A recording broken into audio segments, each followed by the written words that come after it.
Alice and I are always looking to be more healthy, and we were just talking about how fasting is one of the best ways to do that. But it's so hard. But the great thing about Prolon is that's not what you're doing. It's not that you're not eating for 5 days. Instead, you're using their science-backed program to convince your body you're fasting. You guys, this 5-day program really is amazing. It comes beautifully packaged and it does all the thinking for you. Each day is its own box. And by following their program, I know I just feel so much better. And I can't wait to experience Prolong Next Gen and continue to see results. For a limited time, you can be first in line to experience the new Next Gen at special savings. Prolong is offering the Prosecutors listeners 15% off site-wide plus a $40 bonus gift when you subscribe to their 5-day program. Just visit prolonlife.com/prosecutors. That's PROLONLIFE.com/prosecutors to claim your 15% discount and your bonus gift. prolonlife.com/prosecutors.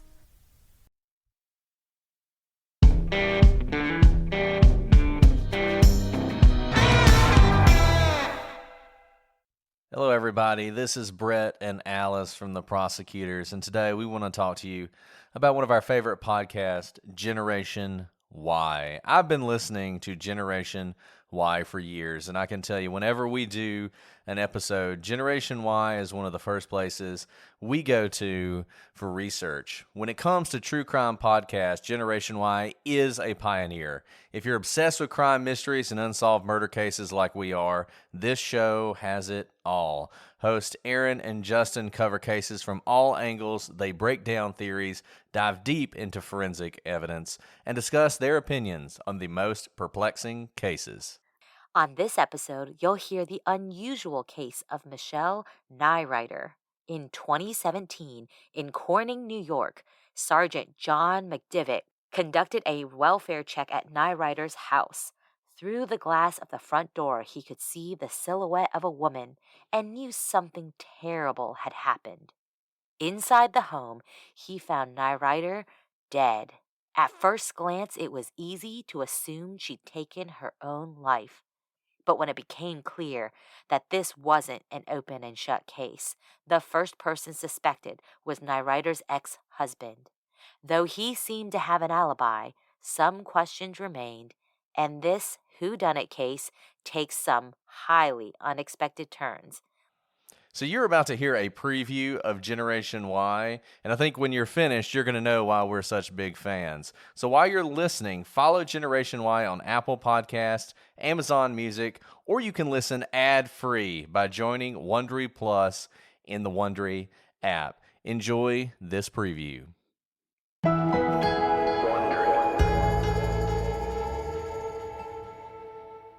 So Aaron, tonight's case takes place in upstate New York. It's a terrible murder that when you find out who all was involved, it can be a bit shocking and disturbing. It's hard to wrap your head around how family members can do this to their own, but we've been in this game long enough. We've seen way worse. So with that, what are we talking about tonight? Tonight we're talking about the murder of Michele Neurauter. This was a case that started off on the wrong foot, much like the JonBenet Ramsey case. Michele was 46 years old at the time and earned a master's degree in literature and pretty much a full-time mom. She homeschooled her 3 daughters, spent her free time doing charity work, and she became an English professor once most of the kids were old enough to start taking care of themselves. She was very upstanding. All of her family loved her. She was the go-getter. She was considered the motivated one in the family. She was the main parent in her children's lives. Now, Lloyd Neurauter was 45 years old. They had been married. He was described as eccentric and center of attention. He would take his daughters to their ballet class, and that was sort of how he got a lot of his attention, apparently. I don't know how that works out, but the other moms there thought it was cool to see a dad taking his daughters to ballet. He lived with his eldest daughter in Brunswick, New Jersey, where he worked as an engineer after he and Michele split up.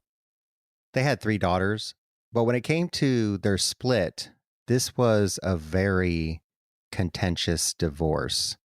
And it was said that the courthouse was very familiar with these two because of all the filings that took place.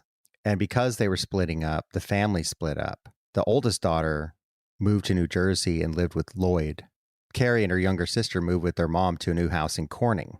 So one of the things that, you might say is you get to know a person when there's no one around that they might feel they have to put a mask on for. I know there's this whole idea that everyone wears a mask all the time, but people said that once Michele was split from Lloyd, they said you could just tell that she was so much more relaxed, so much more at ease with herself and in her life. So even though this divorce was pretty much hell, she was getting her way through it, and people really felt like she was a stronger person, a happier person once she and Lloyd were no longer together. So that might speak to the way the relationship was towards the end, or maybe all along. But the real reason this divorce was so problematic was because Lloyd wanted sole custody of the kids. He's the one that was filing again and again and again. He filed 26 separate sets of filings, and Michele felt harassed because of all these. Their divorce happened in 2012.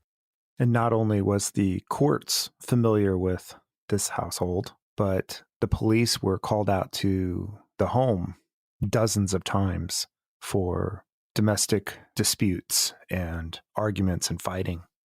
So it was late in August of 2017 when there was another court appearance that Lloyd was supposed to be at, but he didn't show. And when the court attempted to reach him, they couldn't.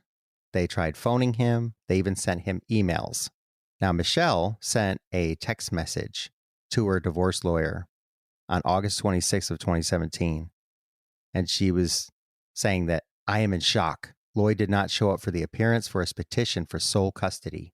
He did not withdraw. He did not ask for an adjournment.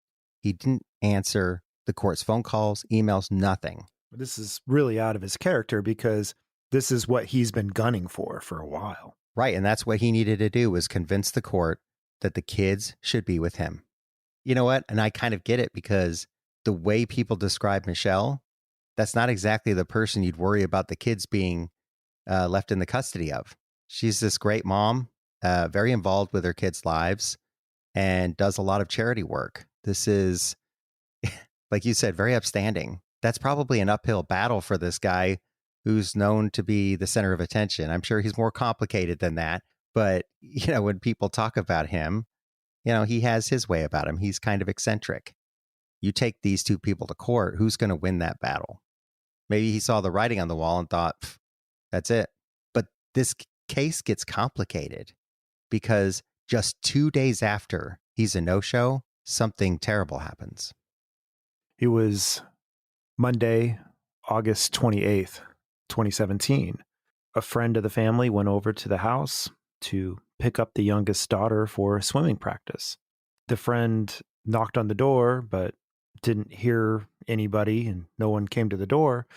And even though it was dark inside, he could see a silhouette of a female standing on the staircase, but they weren't moving. So this friend thought something was seriously wrong and decided to call 911. And he says, "I got something strange happening at a friend's house. I thought I saw the mother standing in the stairway, but she's motionless. She's motionless, and I'm concerned." And the 911 operator says, "So she's standing there not moving?" And he says, "It's kind of hard to tell. It's dark, but that's kind of eerie. They're expecting you, no one's answering, and you see them standing there and they're not moving or responding to you." But it's very eerie. And I'm sure this friend is trying to express that they've got a sick feeling. So responders showed up to the house, and when they got in, they discovered Michele Neurauter at the bottom of the stairs. She was below the banister around 20 feet from that front door, and it looked like she had hanged herself. So the Corning Police Department, a Sergeant, John McDivitt, said he recalled looking through the small glass window, and he said he saw a female lying at the bottom of the stairs. And of course, when they went to enter, the family dog rushed past him. There was a black rope around Michelle's neck, and when he checked her, she felt cold to the touch and stiff. There was no pulse. So this appears to be a suicide by hanging. So you've just heard a preview of Generation Y. Listen to the rest of this episode and all of Generation Y's episodes wherever you get your podcasts.